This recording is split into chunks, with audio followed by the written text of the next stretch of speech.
السلام عليكم ورحمة الله وبركاته. ازيكم حبايبنا الغاليين؟ عاملين ايه؟ وحشتوني جدا جدا. جايه لكم النهارده هنعمل مع بعض. انا بصراحة اشتريت القرنبيطة الصغيرة دي وحبيت ان انا اقول لكم على طريقتها بطريقة سهلة جدا، بس تابعوني لاخر الفيديو. ما تنسوش اعمل لايك واشتراك للصفحة علشان يوصل لكم اي فيديو بينزل. دلوقتي انا جهزت الكبة اللي عندي وقطعت عليها الفلفل الحار، وطبعا كام فص توم كده حجمه كبير حطيته عليها. وبعدين ما تنسيش ان انت تجيبي الشبت وتجيبي البقدونس، شوية صغيرة من البقدونس وشوية صغيرة من الشبت، وقطعتهم كده عشوائي بالشكل ده. وكل ده هعمله في الكبة. الطريقة سهلة جدا وبسيطة، وفي اقل من 5 دقايق هتعمليهم. كده انا حطيت التوم والشبت والبقدونس، وهنبتدي ان احنا نضربهم في الكبة. وطبعا التوابل بتاعتنا اللي هي مكونة من الكمون وشوية فلفل اسود وشوية ملح.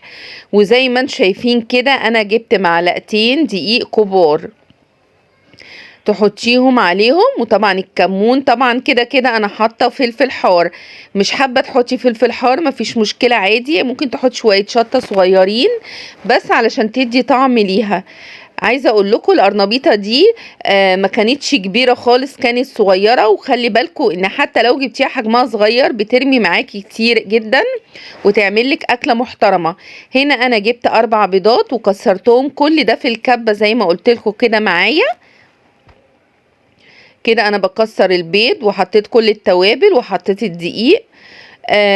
كان في قالوا لنا ان احنا ممكن نحط اللبن. بصراحة انا عن نفسي كنت الاول بحط لبن، لكن انا غيرت بالطريقة دي لان الطريقة دي حلوة جدا وخفيفة وهتعجبك قوي.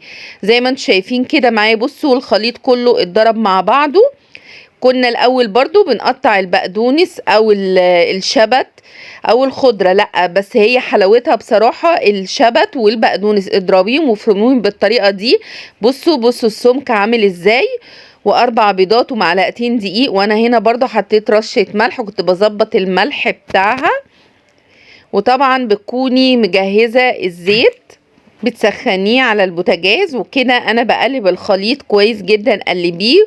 وطبعا القرنبيطه انا قطعتها قطع صغيره وسلقتها في ميه لغايه لما بتغلي غلوه، وبتحطي شويه كمون صغيرين جدا في الميه، وكده بتكون جاهزه معاكي.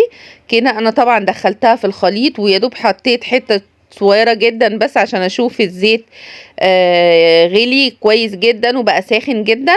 وتبتدي بقى تحطيها وترصيها كده في الزيت قطع صغيرة. عايزة اقول لكم ان هي كانت تحفة وهتعجبك الطريقة دي جدا.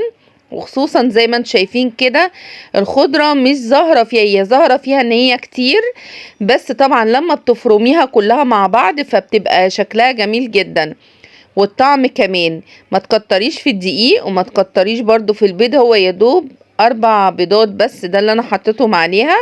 وبصوا شكلها بعد ما اتحمرت. وانا كنت عامله شويه لفت مخلل. بصوا خلاص ده هنا كان استوى. على فكره انا هنزل لكم طريقته على الصفحه بالشكل ده. وتفضل عندي شوية كام واحدة كده في الاخر، لاني طبعا انا كان عندي اللي هو الباقي الخليط كان فاضل منه، فشلت كام واحدة كده منها علشان اعملها بطريقة تانية. ده كده شكلها. عايزة اقول لكم ان كان شكلها تحفة يا جماعة. والطعم كمان زي ما معوداكم دايما اقول لكم الطعم كمان بيكون ليه معنى تاني بصراحة طعمها. وده باقي الخليط اللي عندي. انا يدوب حطيت معاه كام واحدة كده وهرستهم معاها بالشكل ده، وابتديت ان انا اقليه في الزيت. عملته بصوا زي ما انتم شايفين كده، عملته قرص بالشكل ده. عملت كام قرص كده وتحمريه وتقلبيه على الناحيتين، وكان برضو طعمه جامد وشكله كمان جامد جدا زي ما انتم شايفين كده. تنسوش عمل لايك للفيديو علشان يوصل لكم اي فيديو انا بنزله. متشكره جدا ليكم وكل اللي بيتابعني على الصفحه ومشرفيني دايما بتعليقاتكم الجميله اللي انا بقراها تعليق تعليق. متشكره جدا ليكم حبايبي، والسلام عليكم ورحمه الله وبركاته.